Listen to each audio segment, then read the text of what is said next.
नमस्कार साथियों, स्वागत है आपका अपने YouTube channel Kanhaiya GS world में। तो दोस्तों, जो अभी अभी कल वैकेंसी आई थी यूपी ट्रिपल एससी की तरफ से मुख्य सेविका भर्ती 2022 के लिए, तो हमने एक दो वीडियो बनाया था, उसके बारे में हमने बताया था। लेकिन बहुत लोगों का कमेंट आया, अभी उसको भी दिखाएंगे और इसके बारे में अलग अलग तरीके की चीज़ पूछ रहे हैं। तो हम लोग इसमें बात करेंगे कि इसकी एलिजिबिलिटी क्या है, क्या इसमें केवल बीए वाले ही अप्लाई कर सकते हैं या फिर बीएससी से कोई किया है तो वह अप्लाई कर सकता है, या एमए, ठीक है, इन सब में है कोई क्या अप्लाई कर सकता है।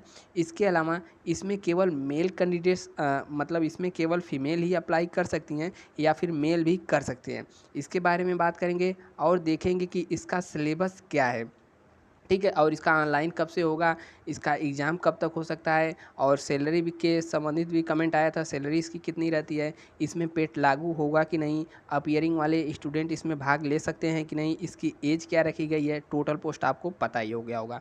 तो वीडियो को भगाना नहीं है, स्किप नहीं करना है, तभी एक एक चीज़ कन्फर्म होगा, ठीक है। तो चलिए शुरू करते हैं आज का वीडियो। और उससे पहले दोस्त, यदि चैनल पर आप पहली बार आए हैं तो ये जो सब्सक्राइब वाला बटन दिख रहा है इसको दबाइए, और बगल में एक घंटा आएगा उसे भी दबा दीजिएगा, ताकि आपको नोटिफिकेशन हमेशा मिलता रहे हम इस भर्ती से संबंधित कोई भी वीडियो बनाएं तो। और यहाँ पर लाइक वाला बटन दिख रहा है, इसको भी दबा दें, ठीक है।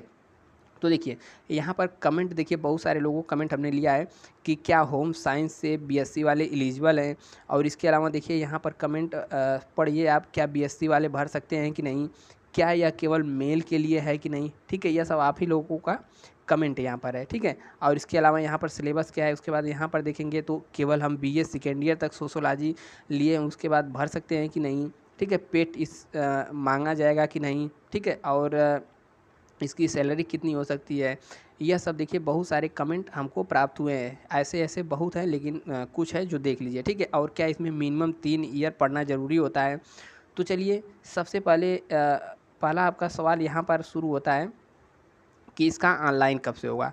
तो ऑनलाइन शुरू होगा 3 तारीख 8वां महीना वर्ष 2022, यानी कि इसी साल तीसरे मतलब 3 तारीख से 8वें महीने में शुरू हो जाएगा। और अंतिम तिथि 24 तारीख तक है, और 31 तक आप इसमें संशोधन वशोधन कर करके फाइनल सबमिट कर सकते हैं, ठीक है। और यह जो वैकेंसी है यह बाल विकास एवं पुष्टाहार से संबंधित है, मतलब इसके ही अंतर्गत है। अब देखिए पद का क्या नाम है, पद का नाम है मुख्य सेविका। और यहाँ पर इसे ध्यान से पढ़िए, मुख्य सेविका परीक्षा हेतु अभ्यर्थियों की शॉर्ट लिस्टिंग उनके प्रारंभिक अर्हता परीक्षा यानी कि पीईटी जो यहाँ पर है 2021, यानी कि जिसने भी पीईटी वर्ष 2021 का दिया है, ठीक है, पेट पीईटी जिसने भी वर्ष 2021 का दिया है वही केवल इसको अप्लाई कर सकते हैं, ठीक है। तो इसका मतलब इसमें पेट ज़रूरी है। अब इसमें लोगों का कहना है कि कितना परसेंटाइल वालों को इसमें मौका दिया जाएगा। तो देखिए इसके पहले एक भर्ती आई थी एएनएम यानी महिला स्वास्थ्यकर्ता वाली, ठीक है। तो उसमें 0 से नंबर जिसका भी ज़्यादा था उसको सभी को मौका दे दिया गया था। तो मान के चलिए यह भी भर्ती आई है, तो इसमें आपका मिनिमम, हम इतना तो कुछ नहीं कर सकते, लेकिन अगर 0 से ज़्यादा नंबर है तो अप्लाई करिए, चांसेस पूरा है कि 0 से ऊपर वाले सभी को इसमें बुलाया जाएगा, ठीक है। और उसके अलावा यहाँ पर लिखा है कि जो पीईटी का है वास्तविक स्कोर अथवा नॉर्मलाइज्ड स्कोर 0 से कम नहीं होना चाहिए। तो यानी कि 0 से आपका ज़्यादा है तभी इसको आप अप्लाई कर सकती हैं, ठीक है। अब यहाँ पर देखिए नीचे लिखा गया है यह कोई ज़रूरी नहीं है। अब आता है नेक्स्ट, ठीक है, क्या यह भर्ती केवल महिलाओं के लिए है। तो देखिए यहाँ पर साफ साफ लिखा है यह भर्ती में सभी पद महिलाओं के लिए आरक्षित हैं। इसका मतलब यहाँ पर पुरुष एलिजिबल नहीं है, इसमें केवल महिलाएं, कन्या, ठीक है, फीमेल, स्त्री, बालिका, जितनी भी महिलाएं हैं सभी लोग अप्लाई कर सकती हैं। और कुछ लोग कह रहे थे कि छोड़िए उसको, ठीक है, तो इसमें केवल महिलाओं के लिए है और सीटों आरक्षण है उसके अलावा, ठीक है।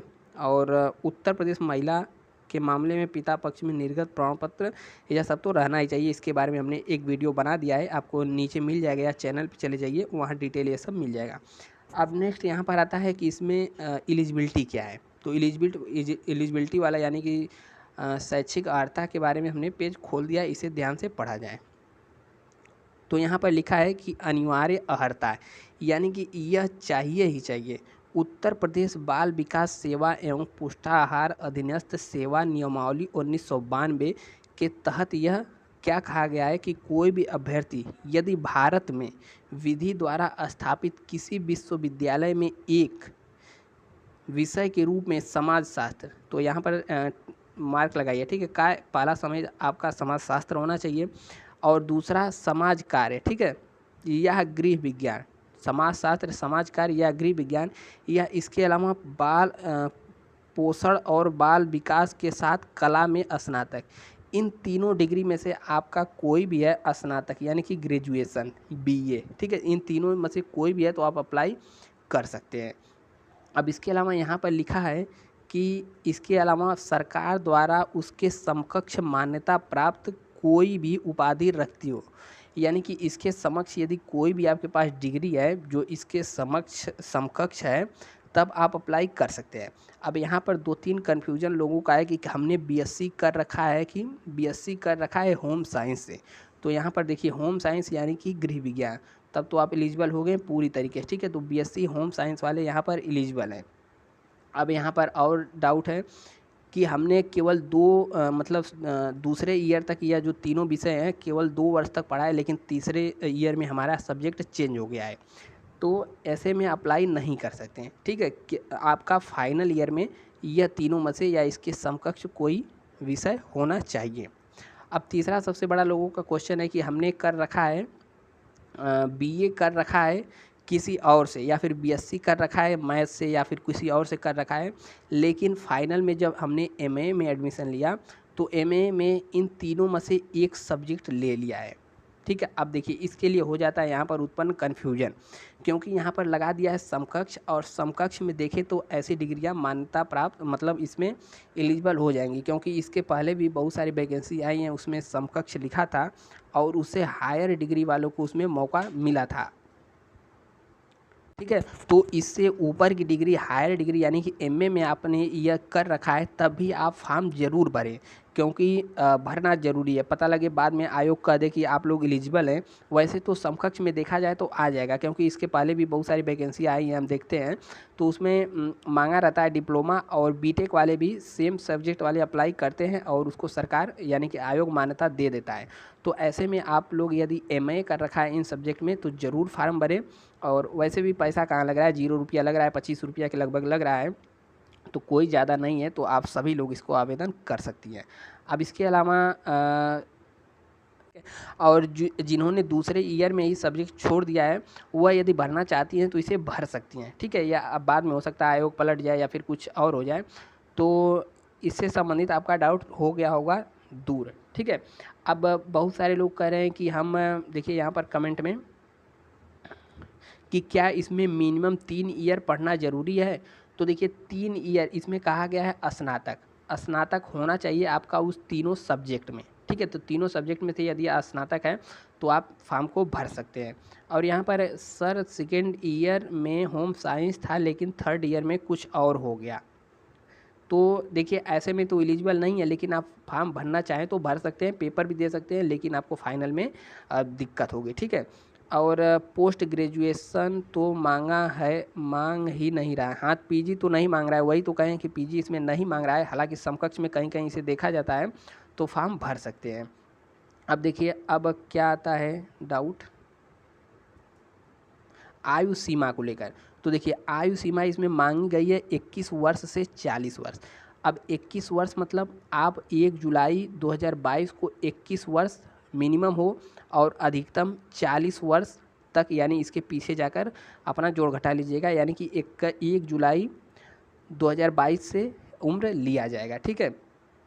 अब इसके अलावा जो भी कैंडिडेट यहाँ पर देखिए जो भी लोग हैं अभी फाइनल ईयर में यानी कि थर्ड ईयर वाले हैं वह इसको अप्लाई कर सकते हैं कि या नहीं, यानी कि अपीयरिंग वाले स्टूडेंट तो इसको अप्लाई नहीं कर सकते हैं, क्योंकि जब आप नोटिफिकेशन पढ़ेंगे तो उसमें साफ साफ लिखा है कि आपके पास फॉर्म भरने के तक डिग्री हाथ में होनी चाहिए, ठीक है। आप एक बार नोटिफिकेशन भी पढ़ सकते हैं, आपको नीचे लिंक मिल जाएगा डिस्क्रिप्शन में, या फिर टेलीग्राम पे कन्हैया GS वर्ल्ड सर्च कर लें, वहाँ पर हमने इसको डाल रखा है, वहाँ से एक बार पढ़ लीजिएगा।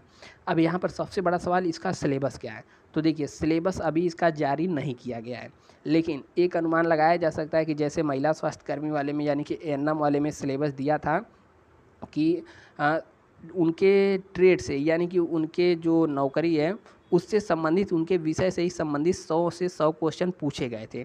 तो इसमें भी भारी संभावना है कि जो महिला बाल विकास पुष्टाहार है, इसमें हो सकता है कि उसी सिलेबस यानी कि जो समाजशास्त्र, गृह विज्ञान वैसे जैसे सब्जेक्ट हैं 100 क्वेश्चन दे और 100 विषय से पूछ ले, ठीक है। और 100 होगा 100 नंबर का, और यहाँ पे इसमें टाइम मिलेगा 2 घंटे, ठीक है। और माइनस मार्किंग की बात करें तो 1/4 इसमें माइनस मार्किंग रहती है।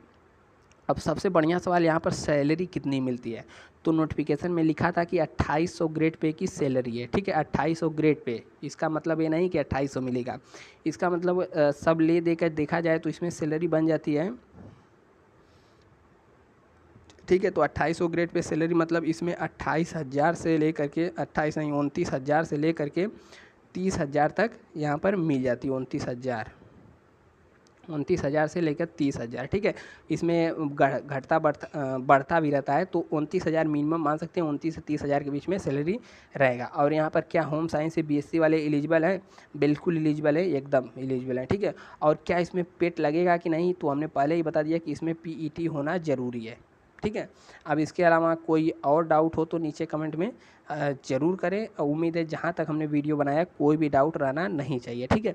और यदि अभी तक वीडियो देख रहे हैं तो यहाँ पर लाइक है, लाइक को दबा कर ही जाएँ और अपने दोस्तों तक, सहेलियों तक इसे शेयर करें, ठीक है। मिलते हैं नेक्स्ट वीडियो में, तब तक के लिए जय हिंद, स्वस्थ रहिए, मस्त रहिए और देखते रहिए, मुस्कुराते रहिए।